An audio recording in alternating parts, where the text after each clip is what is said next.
Equity versus real estate, ये एक ऐसी डिबेट है जो हमेशा से चलती आई है और लोग और इन्वेस्टर्स यहाँ पर आकर कंफ्यूज भी हो जाते हैं कि कहाँ पर इन्वेस्ट करना चाहिए। आज मैं आपको बताने वाली हूँ इक्विटी और साथ में रियल एस्टेट के दोनों एडवांटेज एंड डिसएडवांटेज और आपको किसमें इन्वेस्ट करना चाहिए ये भी। लेकिन आगे बढ़ने से पहले अगर आप हमारे चैनल पर न्यू हो तो चैनल को सब्सक्राइब करना, बेल आइकन को प्रेस करना, इस वीडियो को सभी के साथ शेयर करना बिल्कुल भी मत भूलना। सबसे पहली चीज तो हमें ये डिस्कस करनी होगी, जो इक्विटी इन्वेस्टर्स होते हैं वो रियल एस्टेट में क्यों नहीं इन्वेस्ट कर पाते और जो रियल एस्टेट इन्वेस्टर्स होते हैं वो इक्विटी में क्यों नहीं इन्वेस्ट कर पाते। यहाँ पर सबसे बड़ी प्रॉब्लम क्रिएट होती है लैक ऑफ इंफॉर्मेशन।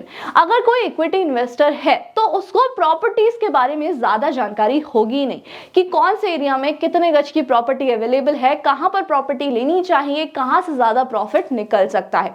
इसी तरीके से जो रियल एस्टेट इन्वेस्टर्स होते हैं उनके पास इक्विटी को लेकर लैक ऑफ इंफॉर्मेशन होती है, जिसकी वजह से वो अपने पोर्टफोलियो को डाइवर्सिफाई नहीं कर पाते। तो अगर आप एक इक्विटी इन्वेस्टर हो, आप स्टार्टिंग से इक्विटी में इन्वेस्ट कर रहे हो, तो आपको रियल एस्टेट से रिलेटेड भी अपनी इंफॉर्मेशन को इंक्रीज करना चाहिए, अपनी नॉलेज को बढ़ाना चाहिए ताकि आप रियल एस्टेट में इन्वेस्ट कर सको। Same for real estate investor, अगर आप इक्विटी में इन्वेस्ट करना चाहते हो तो आपको अपनी फाइनेंशियल नॉलेज इंक्रीज करनी पड़ेगी। अब हम एडवांटेज डिस्कस करने से पहले ये डिस्कस करेंगे कि इन दोनों के डिसएडवांटेजेस क्या होते हैं ताकि आपका एक छोटा सा पॉइंट ऑफ व्यू क्लियर हो सके। सबसे पहले अगर मैं रियल एस्टेट की बात करूं तो ये चीज आपने सुनी होगी कि रियल एस्टेट में एक मेजर प्रॉब्लम आती है कि यहां पर आपको लिक्विडिटी देखने को नहीं मिलती है। अगर आपने किसी भी प्रॉपर्टी में इन्वेस्ट किया हुआ है और सडनली आपको पैसों की जरूरत पड़ जाती है तो आप क्या कर सकते हो, सिर्फ उस प्रॉपर्टी के अगेंस्ट लोन ले सकते हो। आप एक रूम बेच के या फिर किचन बेचकर पैसे नहीं निकाल सकते हो। तो सबसे ज्यादा रियल एस्टेट में जो प्रॉब्लम क्रिएट होती है वो लिक्विडिटी की होती है। आपने कहावत जरूर सुनी होगी कि जब पैसों की जरूरत होने पर आपका पैसा आपके काम ना आए तो वो पैसा किसी भी चीज का नहीं है। तो इस तरीके से रियल एस्टेट में जो सबसे बड़ी प्रॉब्लम है वो है लिक्विडिटी की। अगर आपको कभी भी all of a sudden 1 crore की प्रॉपर्टी में से सिर्फ 10 लाख रुपए निकालने हैं तो आप नहीं निकाल पाओगे। अब जो सेकंड प्रॉब्लम यहाँ पर क्रिएट होती है वो होती है टिकट साइज की। जब अगर आप लोन लेकर भी प्रॉपर्टी में इन्वेस्ट कर रहे हो तो वहां पर आपको काफी ज्यादा इंटरेस्ट पे करना पड़ता है और कभी कभार तो ये वाली प्रॉब्लम भी क्रिएट होती है कि प्रॉपर्टी ओनर्स ये बोलते हैं कि हम पूरा अमाउंट बाय चेक या फिर बाय लोन नहीं ले सकते, हमें कैश चाहिए। तो इन दैट सिचुएशन ये सारी प्रॉब्लम्स क्रिएट होती हैं। अब अगर मैं इक्विटी के डिसएडवांटेज की बात करूं तो सबसे पहले डिसएडवांटेज ये होता है कि आप वहां पर रियल टाइम ट्रैकिंग कर सकते हो। आप बोलोगे ये तो अच्छी चीज है ना कि अगर मैं रियल टाइम ट्रैकिंग कर सकता हूं तो जब भी मेरे को सही नहीं लगेगा मैं वहां से एग्जिट ले सकता हूं। ये एक पॉइंट है, लेकिन अगर आप रियल टाइम ट्रैकिंग करते हो तो प्रॉब्लम कहां क्रिएट होती है, आप हर टाइम चेक करते रहते हो कि आपके पोर्टफोलियो में क्या डिफरेंस आ रहा है, प्रॉफिट हो रहा है, लॉस हो रहा है, और जैसे ही आप देखते हो कि मार्केट बिल्कुल नीचे गिरा है आप बिल्कुल पैनिक हो जाते हो और वहां से एग्जिट ले लेते हो और हो सकता है कि आप एक अच्छी अपॉर्चुनिटी को मिस कर देते हो। तो इन दैट सिचुएशन आपको एक लॉस भी फेस करना पड़ सकता है। दूसरा डिसएडवांटेज काफी ज्यादा कॉमन सा है, आप शेयर मार्केट पर या फिर स्टॉक मार्केट पर इक्विटीज पर अपना कंट्रोल नहीं रख सकते हो। तो in that situation lack of control भी हो जाता है। अब हम सबसे पहले डिस्कस करते हैं इक्विटी के एडवांटेजेस। सबसे पहली चीज तो अगर जो मैंने पहला डिसएडवांटेज बताया था उसको मैं अपोजिट कर दूं तो यहां पर आपको एग्जिट अपॉर्चुनिटी मिल जाती है। अगर आप ये देख रहे हो कि मार्केट किसी तरीके से नीचे जा रहा है या फिर और भी ज्यादा नीचे जा सकता है तो अपना और लॉस होने से आप बचा सकते हो और उस टाइम पर वहां से एग्जिट ले सकते हो। सेकेंड एडवांटेज ये होता है कि यहां पर आपको एक अच्छी खासी अपॉर्चुनिटी मिलती है जिससे आपके जो रिटर्न है वो इन्फ्लेशन को बीट कर सकते हैं।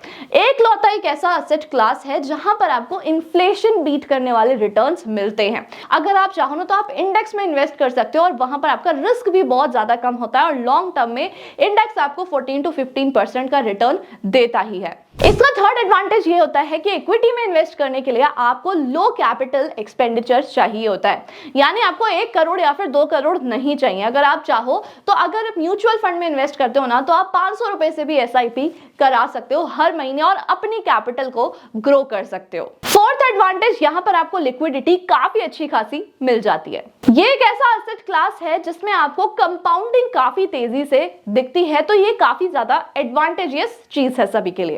अब अगर रियल एस्टेट के एडवांटेजेस की बात की जाए तो यहाँ पर सबसे ज्यादा एडवांटेजियस चीज ये होती है कि आप प्रॉपर्टी को रेंट पर देकर एक अच्छी खासी पैसिव इनकम जनरेट कर सकते हो। यहाँ पर आपको एप्रिसिएशन ऑन असेट्स भी मिलता है और साथ में आपकी इन्फ्लेशन बीट करने वाली रिटर्न भी मिल जाती है। इसमें आपको अच्छा खासा टैक्स ब्रेक भी मिलता है। अब अगर बात की जाए कि आपको कैसे चूज करना चाहिए कि आपको इक्विटी में इन्वेस्ट करना है या फिर आपको रियल एस्टेट में इन्वेस्ट करना है, सबसे पहली चीज तो आपके गोल पर डिपेंड करता है कि आप किस में इन्वेस्ट करना चाहते हो। और आई नो कि रियल एस्टेट में इन्वेस्ट करना थोड़ा सा मुश्किल होता है क्योंकि हमारे पास इतनी कैपिटल नहीं आ पाती। तो आप क्या कर सकते हो, आप डाइवर्सिफिकेशन कर इक्विटी में भी इन्वेस्ट कर सकते हो और साथ में रियल एस्टेट में भी इन्वेस्ट कर सकते हो थ्रू रिट्स, जिसमें आपको ज्यादा कैपिटल की जरूरत नहीं पड़ेगी। अब यहाँ पर अगर आप इंडिविजुअल चूज कर रहे हो, इक्विटी चूज कर रहे हो, रियल एस्टेट चूज कर रहे हो, तो आप कौन से क्राइटेरिया से चूज करोगे ये समझ लेते हैं। सबसे पहले अगर इक्विटी की बात की जाए तो आपको अपने गोल के अकॉर्डिंग चूज करना है कि आपका लॉन्ग टर्म गोल है या फिर शॉर्ट टर्म गोल है, आप किस में इन्वेस्ट करना चाहते हो। दूसरा, आपको हमेशा पोर्टफोलियो एलोकेशन करना है, जिससे अगर आपका माइंड डाइवर्ट होने भी लगेगा तो भी आप वहीं पर आ जाओगे। और अगर आपको ऐसा लगता है मार्केट ऊपर जा रहा है, आप इक्विटी के लिए एक परसेंटेज सेट कर दो। अगर मार्केट ऊपर जा रहा है तो उसे बेच दो और अगर आप वो नीचे जा रहा है तो उसे खरीद दो। इस तरीके से अगर आप एलोकेशन करके रखोगे ना तो आपको काफी ज्यादा हेल्प मिलेगी।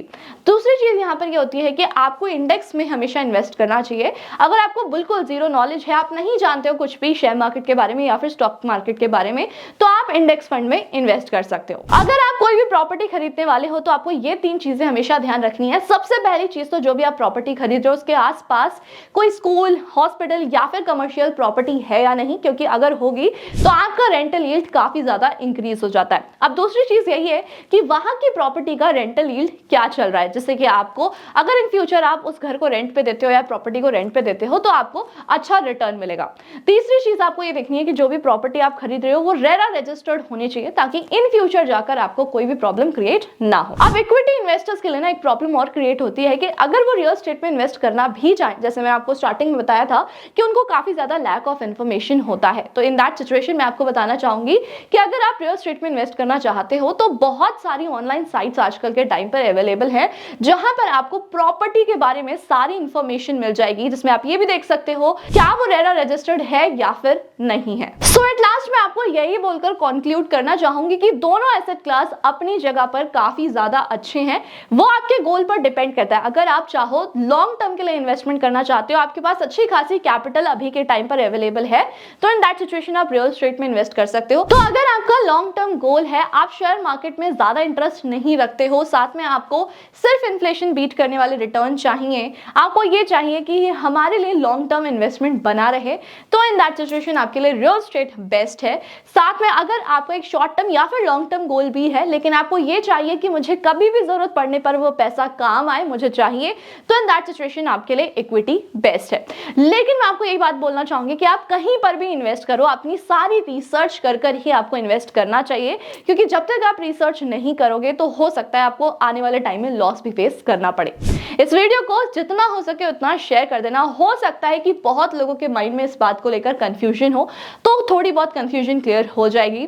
स्टिल अगर आपको कोई भी क्वेश्चन है आप मुझे कमेंट कर पूछ सकते हो। अगर अभी तक आपने इन्वेस्टमेंट स्टार्ट नहीं की है इन स्टॉक्स और इक्विटीज तो आपको एक डीमैट अकाउंट की जरूर पड़ेगी। लिंक आपको हमारे डिस्क्रिप्शन बॉक्स और पिन कमेंट पे मिल जाएगा। फ्री में डीमैट अकाउंट ओपन करा सकते हो और साथ में उसमें रेफर एंड अर्न कर पैसिव इनकम भी जनरेट कर सकते हो। इस वीडियो को सभी के साथ शेयर कर देना और ऐसी इंफॉर्मेटिव वीडियोस को देखने के लिए हमारे चैनल को सब्सक्राइब करना, बेल आइकन को प्रेस करना बिल्कुल भी मत भूलना। Thank you so much.